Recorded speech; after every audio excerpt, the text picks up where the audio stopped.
Updating your benchmark. This is a really important procedure, but it's actually a pretty simple calculation overall. This is going to be a pretty short video today. First, I just want to talk a little bit about this updating process and some of what's going into this. So clearly updating your benchmark, you're taking this historical cost and you're converting it into whatever your performance year dollars and risk look like.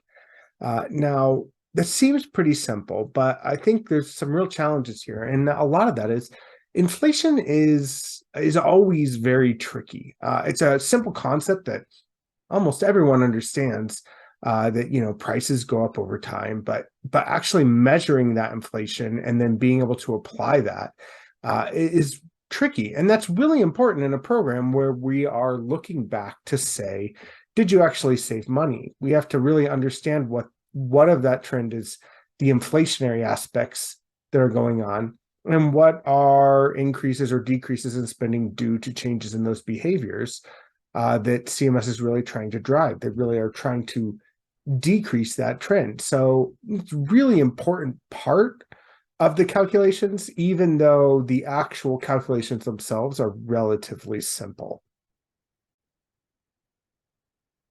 So here we are back at our overview of the whole MSSP program, and we are going to focus on this middle box, and it really is very simple. So we have these three green boxes that show the complexity, and we'll look at the details, but they aren't a lot more detailed than this. So we're going to take our historical benchmark, we're going to update the risk to reflect PY risk levels.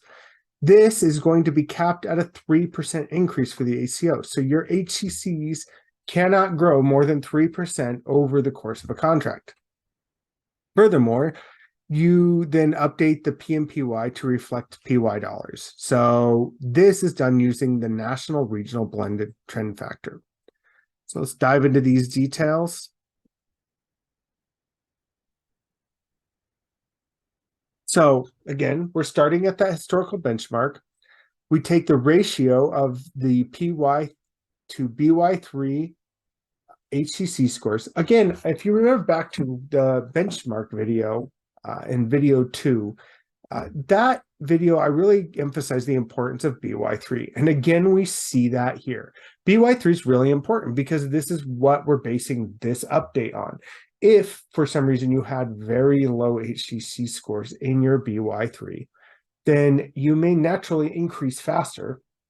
If for some reason they were low, you're going to increase faster and you're going to hit that cap earlier. So ideally, your BY3 HCC scores might be a bit higher so that then you're having that room to grow. So then we are going to use the National Regional Blended Trend Factor from BY3 to PY. And that is this National Regional Blended Trend Factor. This is a whole video in and of itself, this calculation. But basically what it does is it takes the national PMPY and it blends it with the regional PMPY, and it compares those two numbers over time to give you an inflation factor, essentially.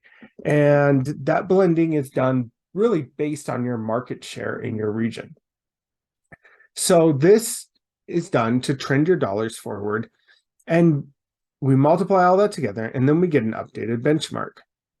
This, again, is done at the entitlement group level, and so then you are going to multiply them by your performance year, beneficiary group proportions, and you can sum that up to get the new benchmark.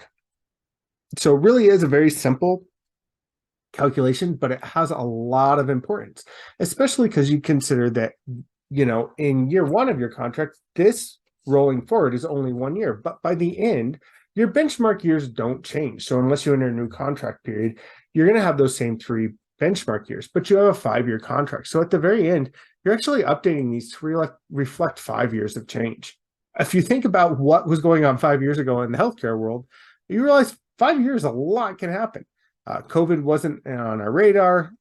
There were all sorts of crazy things going on with expenditures during COVID. So hard to predict what's going to happen over 5 years. So that updating is really important, and it really affects the ability of ACOs to save money for the program.